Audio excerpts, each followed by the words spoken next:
Welcome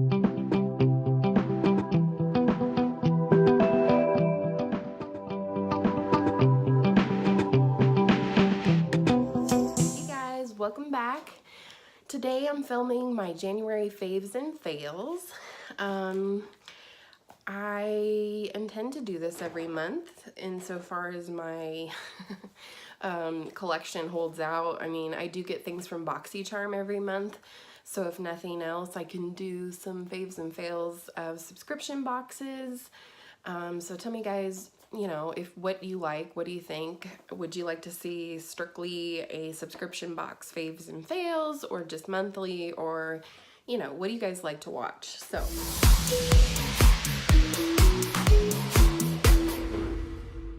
let's start with the baddies. Let's start with the fails for the month. Not all of these things are things that I received or purchased or, you know, got this month. And I tried not to be too repetitive with some of my other videos, but a couple of these things are from my birthday haul. So, bad news is it's back. The Tom Ford Black Orchid cologne slash perfume. I still don't know. I should look up if this is meant to be a universal scent or what do they call that? Non-gender specific scent, but I hate it. I just don't like it. I'm going to see if any of my friends or anybody wants this. This one's going bye-bye after this video, so you guys don't have to hear me talk about it anymore. But again, if you saw, you know, my birthday video, I did receive this as a 100-point perk from Sephora during my birthday month. I just can't tell really honestly whether it's supposed to be a men's cologne or a women's perfume, but either way, the smell is not good. I mean, after it's on my skin for a while, it's tolerable, sort of as it mixes with my natural chemistry, but not enough. I mean, it doesn't smell good enough to me to go through through sort of the hour that it takes at least for this one to sort of fade and smell tolerable. So getting rid of that puppy. And then another one that you would have seen in my birthday haul, I received as a part of my Sephora birthday gift this year. It came with 2 Bite Beauty lipsticks, which I love, and then this was just a sample of their Agave Lip Scrub and Lip Balm. The balm I hear a lot about on YouTube. People seem to like it. I like it. It's okay. It feels very waxy, but I'm not for sure if that's just because it's a sample here in, you know, this little blister thing. But what I really didn't like was the scrub. And again, that could be, you know, you guys can tell me below if you've had a different experience, if you own the full size of the Agave Lip Scrub, because I would be interested to know. But this is very oily. If you can see here on the blistered side, the oil is literally leaking out, and it was so oily. It didn't feel good. It definitely has sugar in it to scrub your lips, but I find my little e.l.f. exfoliator stick, which you'll probably see in a future faves because I like it that much, I feel like it does a better job. I didn't feel like this one did as much scrub, and I certainly didn't want to rub the oil part all over my mouth because, you know, I have comboed oily skin. So this was a fail for me. Again, if you guys have tried it and you feel like the scrub in the full size is a better product than this one, I would love to know that, because I'm not opposed to trying other scrubs just because I like the e.l.f. exfoliator. So speaking of e.l.f., I have a fail. I don't have the cap for this anymore. And this is probably should be said as this is more of a preference thing. It's not a horrible product. It's just not something that I would repurchase. But it is something I probably will try and use this up. I don't know. We'll see. But this is the e.l.f. Brow Defining Pencil. And I have it in the shade Neutral Brown. The color is fine. It's a retractable pencil here. I don't know if you can tell though, it's rather a big pencil. And that's okay. It's just not my preference. Again, this is a matter of preference, not a matter of a bad product. If you want to, I mean, this is only $3. So if you need a brow pencil, or you need a brow pencil in a pinch and you don't want to spend a lot of money because you left your, you know, MAC one or whatever at home, this is certainly a good alternative. I just felt like it was a lot more waxy, and as a result it was softer, which was fine, but I felt like it clumps in my brows a little bit more than some of my drier ones I have right now, the MAC brow defining pencil and the It Cosmetics one that came in January's BoxyCharm, and I love both of those. And this one just sort of skips, and you know, I get clumps in my brows, which of course I can go through with the spoolie, but it's just not my favorite. So again, I'll try and use it up. I think my sister has this in her project pan, and that she likes it okay. So again, it's fine. And I'm not going to declutter it, like I said. So next is a mascara. I don't know if you guys will get sick of hearing me talk about mascaras on my channel. I haven't talked a whole lot about it yet, but I'm pretty picky when it comes to mascaras. I don't like spider lashes or clumpy lashes. I think lashes is, you know, to each their own. But for me, I just like my eyelashes to be darkened and lengthened. And this one did that. But I started noticing when I was wearing this that I kept feeling things flake into my eyes. And I didn't know what it was or even really think about it until I was talking to my sister yesterday. And she said the same thing, that she didn't even feel like she could use it up because it flaked so bad, not only in her eyes, but she had black, you know, little flecks underneath of her eyes. And she happened to be out at the time that she noticed it, which is a real bummer because sometimes there's not always a lot you can do to fix it. But this one came in the BoxyCharm. I should tell you what it is, right? It's the Tarteist Lash Paint is what it is. It doesn't have a shade sticker, but you know, it's black. And the wand looks like this. I take no issues with the wand. It's actually the kind of wand I would prefer. It's a rubbery, short bristle, silicone, whatever, short bristle brush. It doesn't come out with clumps of product on it, so the stopper is good. The color is fine, but again, it just flakes on me, and that's, you know, that's just not something I'm willing to tolerate from a mascara. I may or may not keep it around for a little bit. It has been open for a month or two, so I'm getting close to the expiration date, if you will, when it'd be time to throw this away. But I might use it, I don't know, for filming or something where I'm not going to be wearing my makeup for long, because it doesn't flake right away, just, you know, later after a few hours. Next is a BoxyCharm fail. Again, this is probably more a matter of preference, but I'll expound on that.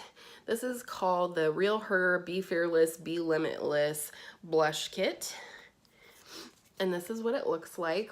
We did get this in BoxyCharm, so I'm not trying to beat up on BoxyCharm. I generally love what they send in the box, or at least will use it. So I'm not trying to beat up on them this month, but I think this came in the same box as that mascara as well. So my first issue is it has this brown shade. I don't know if the sparkle on it is an overspray or just, you know, probably more of an overspray than anything. And this might be an okay bronzer for somebody. Let's see if it'll swatch out. Yeah. So there's the brown. It's a little, I mean, it's warm. It almost has an orangey undertone. But my issue that I have with all of these is that they're pretty chalky. Like, they feel like they're high in talc. I don't know if it says on the ingredients. What has mica? Yeah, mica is the first ingredient and talc is the fourth. Usually the first four are the highest amount of that ingredient in the formula. So it is just chalky and powdery. So that's the first issue. Again, it has an overspray, which is not my favorite, but I can deal with it. Here's the second blush. It is a nice color. It's like a coral salmon-y color. It does not appear to have an overspray on it. And then the last color here is this pink. And I think it actually is either more of a satin finish or like a metallic shade actually. So this one is called Fearless, this one is called Limitless, and this one is called Unstoppable. Again, I may not declutter this right away. I might try and make it work, but otherwise I'll probably just give it to a friend or family member that might use it. I really like other blushes, and these are also colors that I have in my collection, or at least something in that color family. So I just don't know that I'll use it. And if I find within the next month or so that I won't, or I continue not to reach for it, then I'll just declutter it. And part of the problem is because they're so chalky and powdery, and I do have oily or combo skin, it just disappears on me. It's there for like 5 minutes, and then my oils absorb it and it's gone. And that's not what I want out of a blush. I have blushes that will stay on my skin for longer. So that's the bad news.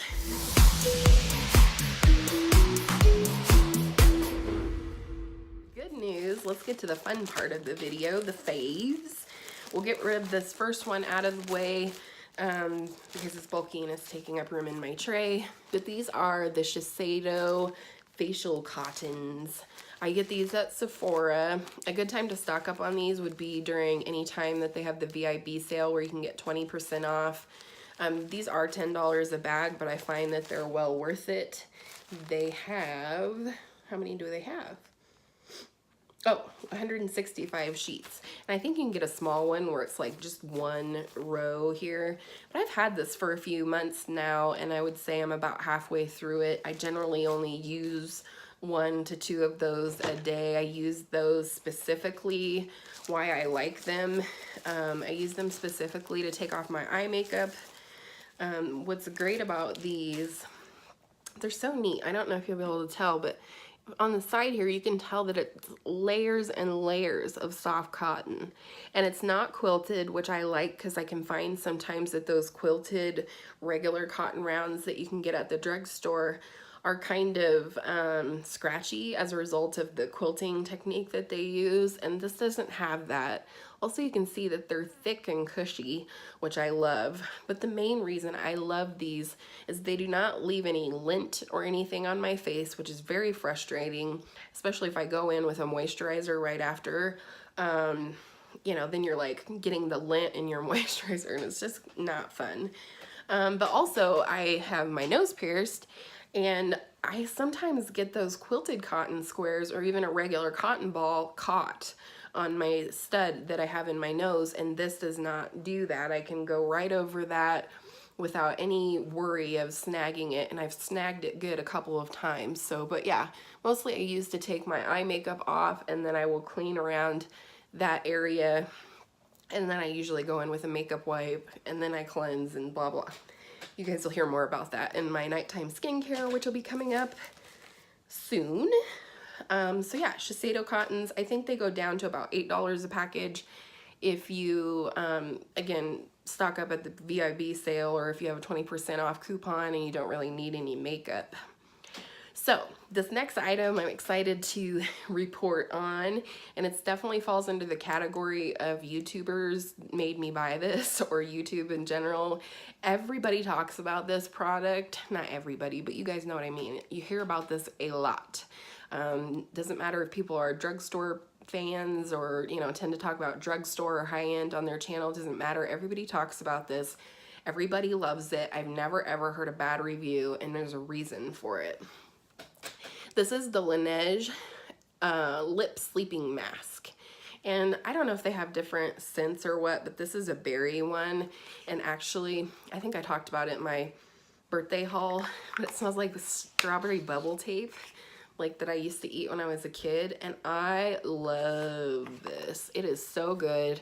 I showed in my birthday haul, it came with this bougie little rubber spatula thing for applying it or whatever, but I give that to my daughter after the haul video because it's silly. I just make sure my hands are clean when I use it at night, and that is what it's for. It's for overnight, but I'll use it during the day too. One of my favorite times to use it is after I've come home and I take my makeup off. If I've had a liquid lipstick on that day, I will, you know, take the liquid lipstick off as much as I can, and then I will use that e.l.f. exfoliating stick that I was talking about, and then, you know, and scrub any remaining liquid lipstick off, and then I will put this on and just let it soak into my skin.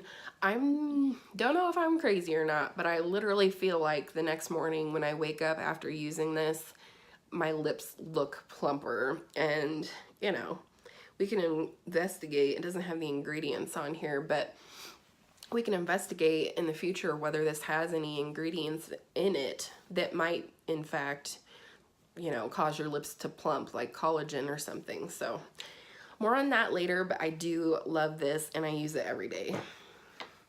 Oh, and it's $20. I don't know if I've said that in my other video or not. It's $20, but it does have a really, really fair amount of product in it. I'm looking on the wrong side. 0.7 ounce or 20 grams of product. I can't even imagine that I will go through this in a year. So 20 bucks for a year of beautiful lips, I think that's worth it. So the next thing, I've been on a hunt since I started this journey for a good concealer that doesn't make my under eyes look dry. I won't show you them today because I don't feel like I'm having the greatest makeup day. I think I got some face powder under my eyes, and I don't usually set with a powder. If I do, I use Hourglass powder, because everything else makes my eyes look dry underneath. But anyhow, I've been looking for a concealer that won't like make my under eyes look so dry, and certain ones really do, but this one does not. This is just a miniature size, which I'll do another video all about minis, but this is the Urban Decay Naked Skin Concealer. And this is just, oh, there we go. This is just a mini size, like I said, that you can get up by the checkout at Ulta or Sephora. And I have the shade Light Neutral, which works for me in the winter. I may have to get another shade, you know, come warmer weather, but I love this. It is really, really nice. It's not drying. I would say it has a medium coverage, which is fine for me. Here it is right here. It's creamy. I don't even know what all to say, but it just looks like your skin, but brightened. And I really like it. I tend to, they call it weightless complete coverage series, concealer. But I definitely would say it's weightless. I wouldn't say it's full coverage. You maybe could put more on than I do. I try to put, I feel like less is more under the eyes. But yeah, I love this concealer and will definitely repurchase the full size when I'm in need of another concealer or more, whatever. And then the next thing is something you would have heard me talk about in my birthday haul as well. But this is something I'm definitely going to repurchase, and I may or may not have mentioned it. But this is what they are. It came in a sampler, so this is just kind of a deluxe sample size. It's the Skyn Iceland Blemish dots. These things, oh, and it says with willow bark and rich in salicylic acid. This is some kind of magic in this little package here. This is what they look like. So you can see they have two different sizes here. And what you do is when you have an unexpected guest on your face and, you know, you have something going on tomorrow, or it's one of those that's really deep under the skin and it's even painful, which was the situation when I first tried these, you put one of these on top and it says leave it on. How rude. I'm adjusting my bra straps. Hashtag real life. But when you put this on, it says leave it on for at least a couple hours or overnight, which is what I did. You know, after I did my skincare, before I did my moisturizers, I put this puppy on, moisturized, went to bed, woke up the next morning, and it was gone. It was not raised above the skin. It wasn't dried out like some other acne treatments will do. It was just gone. And so this one has 12 dots in it, which I, you know, haven't used that many, maybe 3 or 4. And then the full size package has 48 in it, and it's $20 at Ulta. I don't think they had it at Sephora when I looked. but I definitely will repurchase those. I mean, if you're somebody that has tons of acne, you know, let's be real, let's not put them all over our face. But if you don't generally struggle with acne, and you just get the occasional, you know, hormonal breakout or something, then I say they're well worth it, and they definitely are for me. So the last favorite for this month was our palette of the week last week, and that's the Anastasia Beverly Hills Holiday Palette, which is their Prism palette. I really had fun playing with this last week. You would have seen it in my palette of the week video last week. And I didn't think, I thought this was going to be really hard. I thought it was going to be hard to create looks out of this, or just out of this. Of course, I do use my Tarte Clay Play palette if I need a transition color, or, you know, just to set my primer down with, which I think this shade, Unity, if you're my skin or a little darker, you could use this to set down your primer. But yeah, this palette was gorgeous. I'll swatch just a couple of my favorites for you, since you would have possibly seen this in my palette of the month last week. But there's that Dimension shade. Let's see, catch the light. There we go. And it's a silver and blue shift on that one. So that's really pretty. I love this shade Lucid right here. It has almost like a holographic or rainbow shift to it, but it's more of a topper, so I don't think it would show up on camera very well. And then this shade right here, if I turn it around, you guys might be able to see it. It's called Eternal, and it's very much like a coppery, pinny, metallic color, so that's really gorgeous. I didn't really play with this color sphere, this bright yellow. I chickened out, but I do think it's pretty. Check out the pigmentation on this.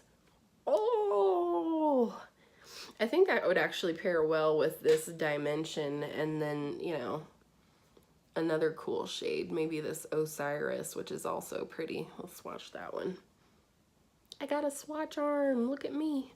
This has like a black undertone. Let's see if we can catch, with a blue shift to it, so it's kind of hard to see, but you can see it, and you can also see that there's a little bit of micro glitter there, but it doesn't fall out on your face, so it's not like Too Faced black shadows when they put the glitter on there and then it just doesn't even go on the eyes, it just flakes while you're blending. It's not like that. So, but anyhow, I was surprised. I had to put this in the favorites this month because I just thought, how could I not? I bought this palette and the Subculture palette to put together because I heard that they go really well together, and then looking at the two palettes together, I think they really do. I didn't, you know, I was inspired by the Subculture palette. I wasn't necessarily inspired by this palette, but I was inspired by them together, if that makes sense. But I use this as a palette of the week and I love it.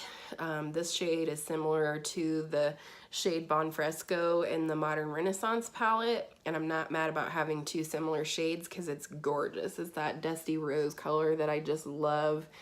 For me, it's the perfect transition shade, especially for a cool tone look. So that's that. It comes with a mirror, la-di-da. You guys probably all know this. This is not a new palette. It's new to me, but it was definitely my favorite palette that I played with this month. And so that's it. Those are my January faves and fails. What products were you trying out this month? Were they faves, were they fails, or were they just fine? If you like this video, please click the like button down below so that I know whether you guys want to continue on with this series or how often. And subscribe if you haven't already. If you haven't already, why not? Tell me down below. And click that notification bell so you get notified every time I upload, and have a great rest of your day.